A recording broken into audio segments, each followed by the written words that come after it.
Hey, in this video, I want to talk a little bit about money and how we'd all love to have that pile of money sitting in our bank account or in our hands, right? I'm still old school. I like to touch stuff. So that could go so wrong in so many levels. In this video, in talking about money, I spent most of the morning this morning working on some credit recaps for some folks on roadmaps to take to work on building their credit, getting their credit back on track. I've got a soft spot in my heart for the underdog. I was totally an underdog, still feel like I am. When I was younger, bought my first place prior to getting into the mortgage industry, had horrendous credit, all self-inflicted. You can go to my earlier videos where I share a little bit of that. But I remember as my friend was doing my mortgage, who's no longer my mortgage, I had said, man, if I ever do what he does for a living, I won't do it like him. You know, I always felt less than, definitely had shame around, the situation that I created. And I never want anyone to feel that way. I want to talk today about the importance of an emergency fund.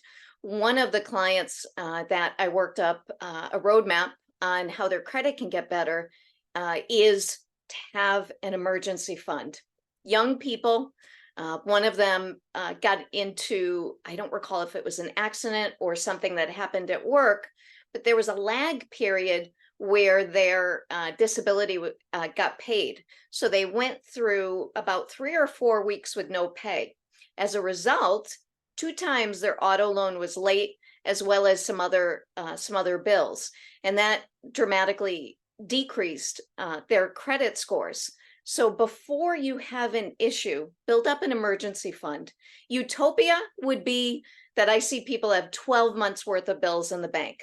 I work from the people that you got to flip upside down to find money to the very affluent people that have years and years of bills in the bank.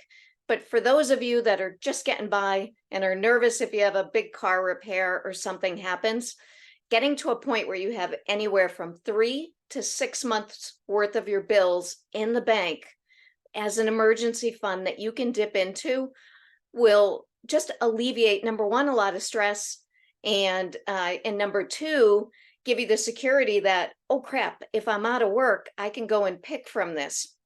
A lot of times people will look at themselves and say, well, gee, I'm young, nothing's going to happen. And we hope nothing ever happens to anyone, but life is not predictable. So the video message today is that there's such an importance to have an emergency fund.